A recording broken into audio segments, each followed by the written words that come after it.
প্রিয় শিক্ষার্থী ছাত্রছাত্রীরা, আমি তোমাদের ইতিমধ্যে এমস থেকে দুটি ইতিহাসের প্র্যাকটিস সেট আলোচনা করেছি।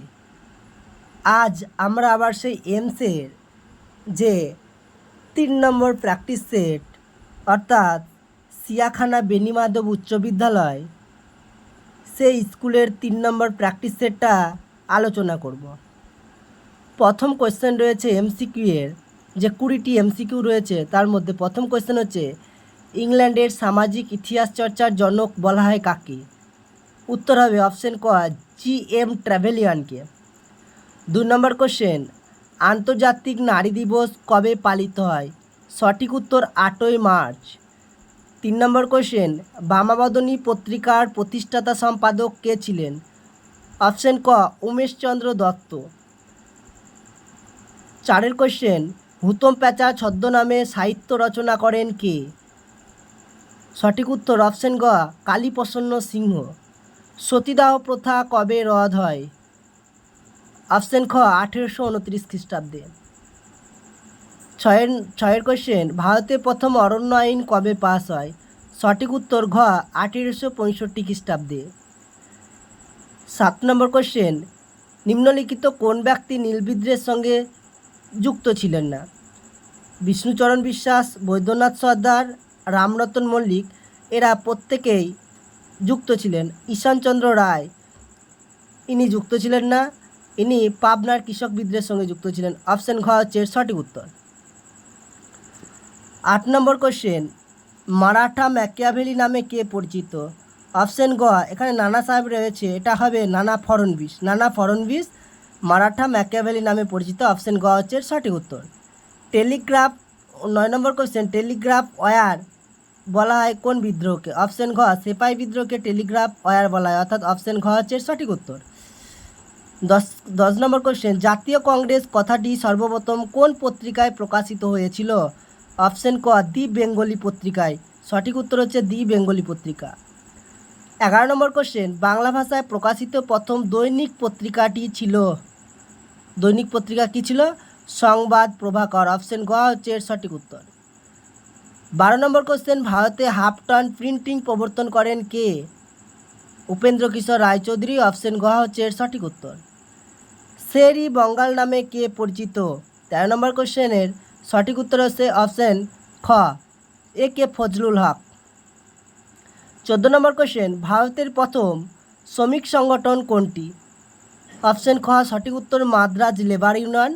1918 খ্রিস্টাব্দে এটা ভিপি ওয়াদেয়ার নেতৃত্বে গড়ে উঠেছিল। অপশন খ হচ্ছে সঠিক উত্তর। 15 নম্বর কোশ্চেন ভারতের প্রথম মে দিবস কবে পালিত হয়? 1923 খ্রিস্টাব্দে সিঙ্গারভেলু চেট্টিয়ার নেতৃত্বে মাদ্রাজের সমুদ্র তটে প্রথম কিন্তু মে দিবস পালিত হয়েছিল। ভারতের নাইটেঙ্গল নামে কে পরিচিত? অপশন গ সরোজিনী নাইডু ভারতের নাইটেঙ্গল নামে পরিচিত। অপশন গ হচ্ছে সঠিক উত্তর। 17 নম্বর কোশ্চেন ভারতের বিপ্লববাদের জননী কাকে বলা হয়? অপশন গ ভিকাজি রুস্তম কামাকে ভারতের বিপ্লববাদের জননী বলা হয়। 18 নম্বর কোশ্চেন পরাধীন ভারতে প্রথম ষড়যন্ত্র মামলা কোনটি? গয়ের 1908 সালের যে আলিপুর বোমা মামলা, এটা ছিল পরাধীন ভারতের প্রথম ষড়যন্ত্র মামলা। ভারতের লৌহমানব কাকে বলা হয়? অপশন গ বল্লভভাই প্যাটেলকে ভারতের লৌহমানব বলা হয়। এ ট্রেন টু পাকিস্তান গ্রন্থটিকে লিখেছেন? অপশন খ খুশবন্ত সিং। 20 নম্বর কোয়েশ্চেনের সঠিক উত্তর হচ্ছে খুশবন্ত সিং। এবারে আমরা আসবো বিভাগ খ, যে উপবিভাগ রয়েছে সেখানে 16টি কোশ্চেন থাকবে 5টি উপবিভাগ থেকে। উপবিভাগ 2-এ বলা হচ্ছে যে 22 ইয়ার্স টু ফ্রিডম গ্রন্থের লেখক কে? সঠিক উত্তর হবে রবিয়া মজুমদার। 2 নম্বর কোশ্চেন বাংলার বঙ্গদর্শনের যুগ বলা হয় কোন সময়কে? এর সঠিক উত্তর হবে 1870 খ্রিস্টাব্দকে। বাংলায় বঙ্গদর্শনের যুগ বলা হয় 1870 দশককে। 3 নম্বরের কোশ্চেন হচ্ছে সতীদাহ প্রথা উচ্ছেদ হয় কোন আইন দ্বারা? সতীদাহ প্রথা উচ্ছেদ হয় 17 নম্বর রেগুলেশন দ্বারা সতীদাহ প্রথার উচ্ছেদ হয়েছিল 1829 খ্রিস্টাব্দে। রাজা রামমোহন রায়ের প্রচেষ্টায় লর্ড উইলিয়াম বেন্টিং সতীদাহ প্রথা রদ করেছিলেন। তাহলে ওটার সঠিক উত্তর হবে 17 নম্বর রেগুলেশন দ্বারা। 4 নম্বর কোশ্চেন, স্ত্রী শিক্ষা না হলে আমাদের পশু জন্ম ঘুচবে না, উক্তিটি কে করেছিলেন? উক্তিটি করেছিলেন স্বামী বিবেকানন্দ। উপবিভাগ 2 নম্বর দাগ থেকে বলা হচ্ছে ঠিক ভুল। 1 নম্বরে দেওয়া রয়েছে কদম্বিনী বসু এবং কদম্বিনী গাঙ্গুলি কি একই ব্যক্তি ছিল? উত্তর, সঠিক উত্তর হচ্ছে এটা ঠিক।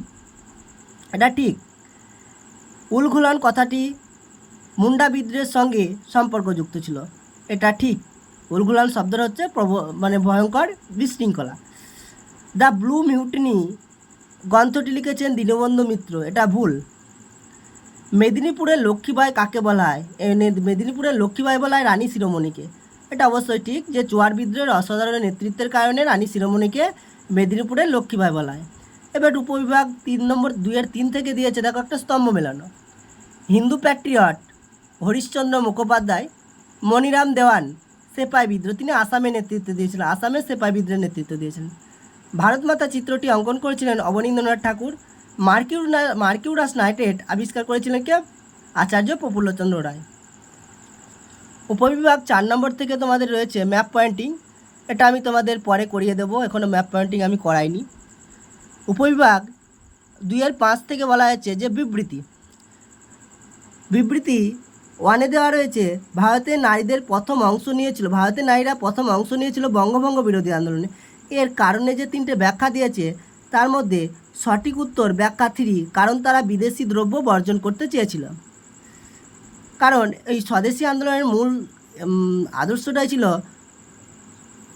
স্বদেশীয় বয়কট কথার অর্থ হচ্ছে কি বিদেশি পণ্য বর্জন করা।